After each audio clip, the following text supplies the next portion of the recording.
Hi y'all, this is Joanne with Junk Journal Treasures. Welcome. Today I'm here as part of a collaboration with hashtag May You Be Inspired By. It's hosted by Mandy and Justine over at Junk Journal Ideas and Inspiration Facebook group. It's to celebrate their 1-year anniversary. They've got a lot of fun things going on over at the group, so go take a look after this.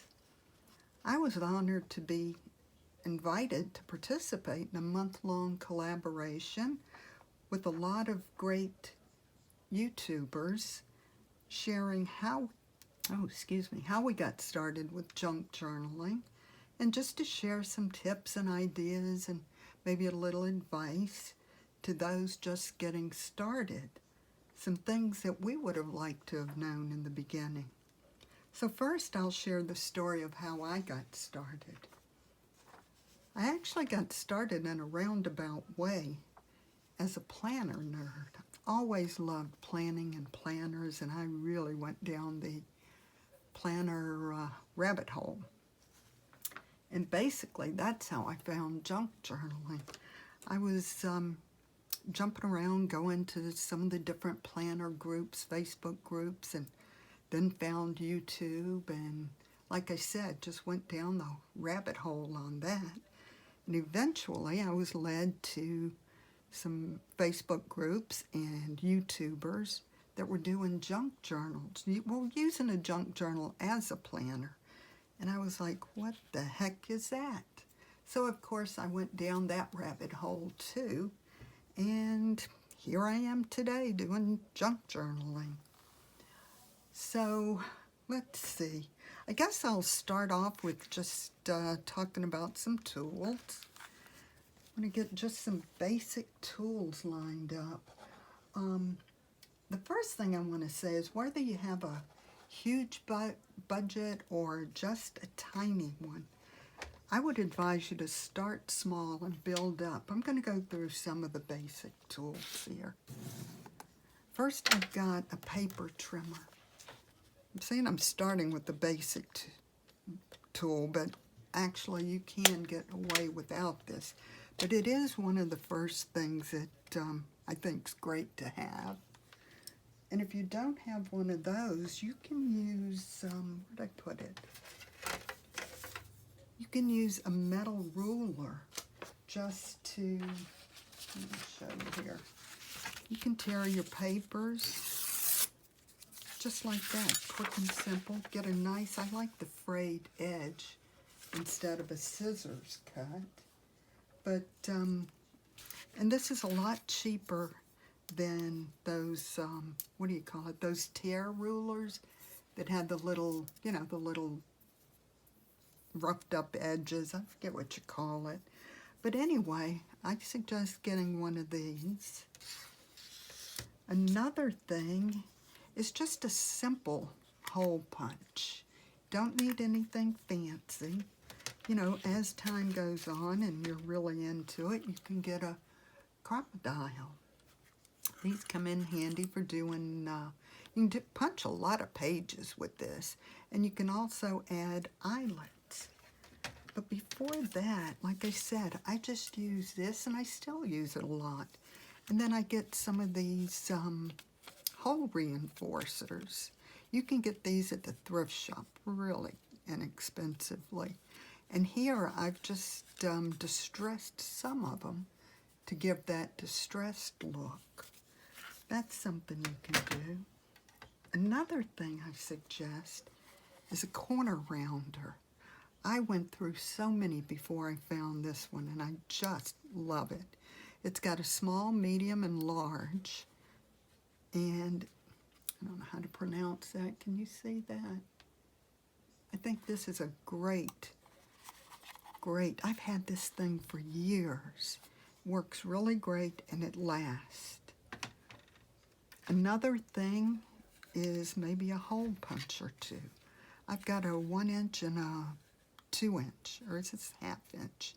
Anyway, these come in really handy. You can just, notch out a pocket. And these are just basic ones. And then later, maybe add one or two others. Like I've got this small butterfly. Now I have others, but really starting out, that's about all you need for that. And another thing is glue. These are my tried and true.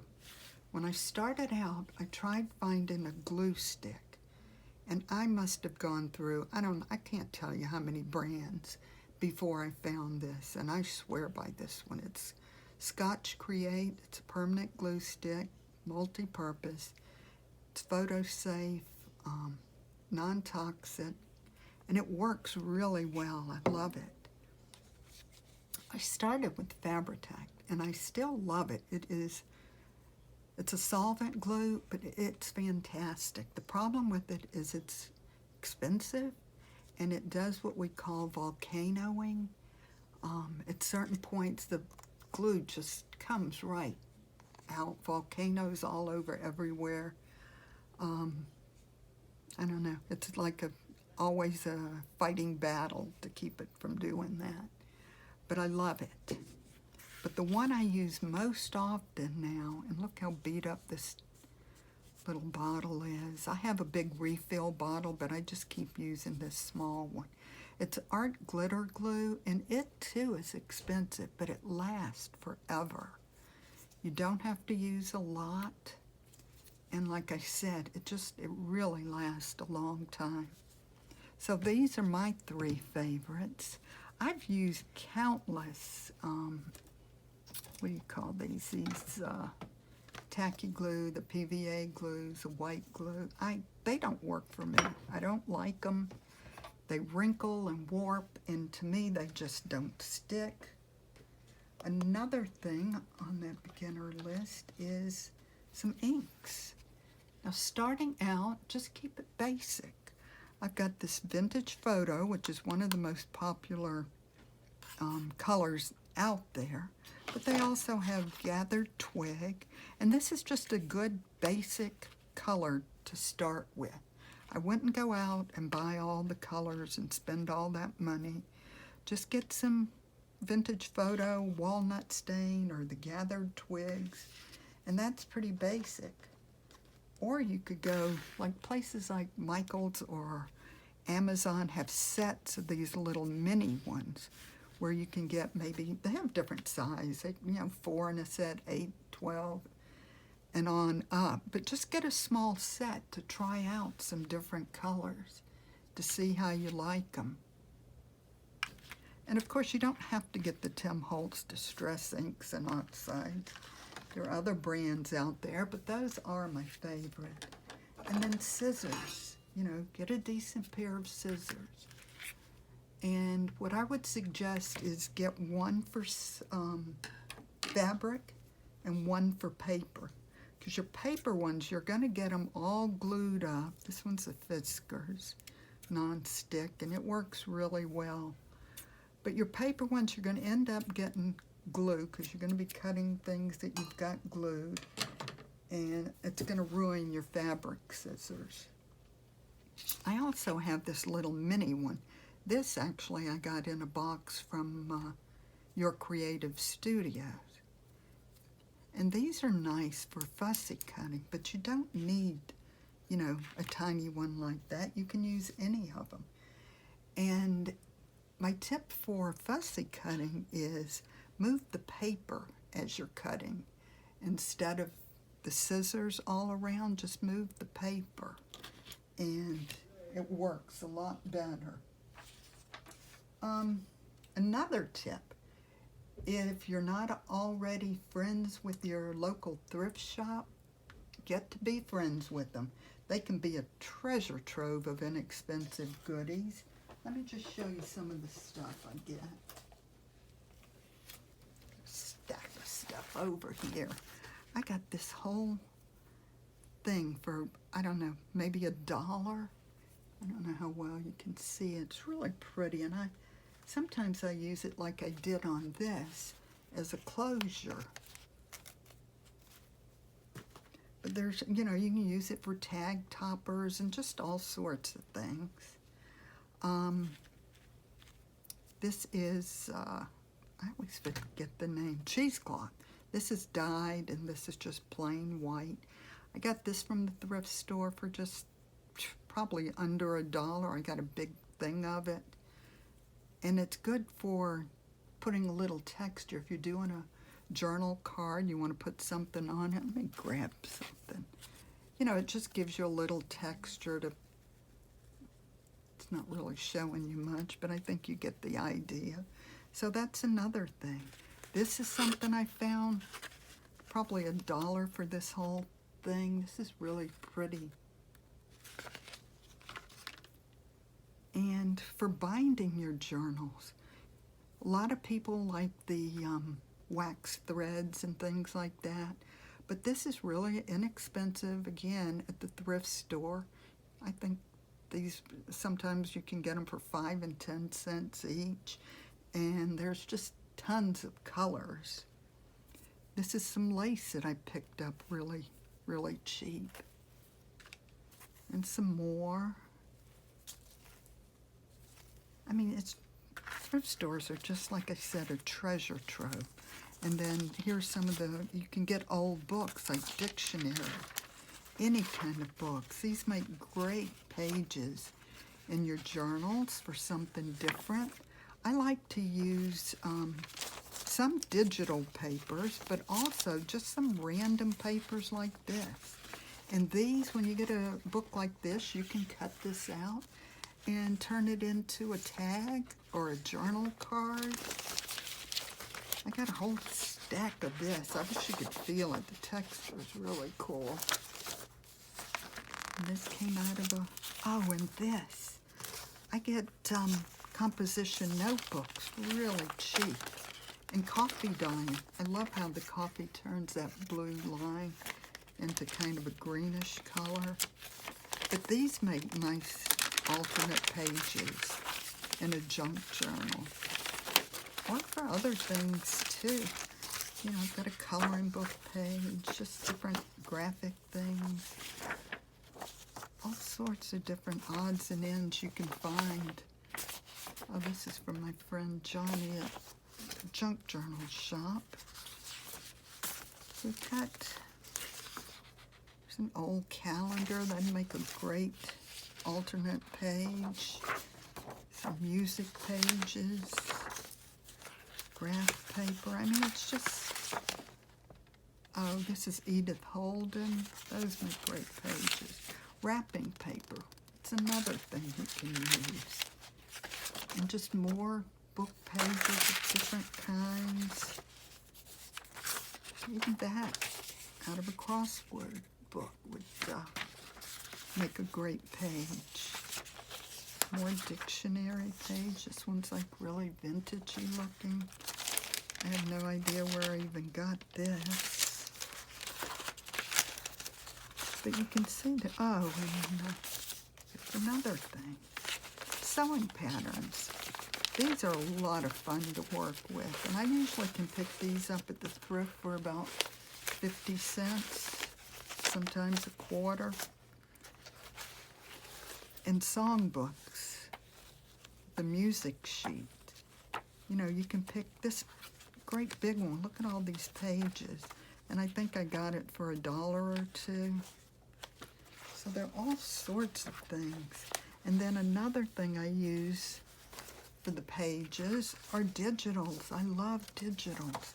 These are some that are in my shops and some of the different ones I've made. But, yeah, sometimes I use mine, but I use a lot of other people's digitals. So many beautiful ones out there. And let's see, let me get this out of my way. What else did I want to talk to you about? Oh, I know. I wanted to talk to you about scraps.